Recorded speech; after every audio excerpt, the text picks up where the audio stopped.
Mitchell স্ট্রাককে you are too slow বলে এর জবাব খুঁজে বেড়াচ্ছেন ভারতীয় ওপেনার জয়সওয়াল। যদিও এমনটা ভারতীয়দের জন্য নতুন কিছু না।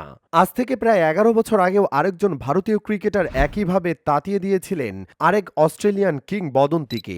ঘটনাটি ২০০৪ সালে সিডনি টেস্টের সময়। কিংবদন্তি স্টিভ ওয়াহ নিজের দুর্দান্ত কেরিয়ারের শেষ টেস্ট ম্যাচটি খেলতে মাঠে নেমেছিলেন। সেই টেস্টেই সুযোগ পেয়েছিলেন ১৯ বছর বয়সী ভারতীয় উইকেটকিপার ব্যাটার পার্থিব প্যাটেল। উইকেটের পেছনে দাঁড়িয়ে পার্থিব ওয়াহকে স্লেজিং করতে শুরু করেন আর বলে বসেন, কাম অন স্টিভ, তোমার শেষ করতে শুধুমাত্র তোমার বিখ্যাত একটা স্লোক সুইপই যথেষ্ট।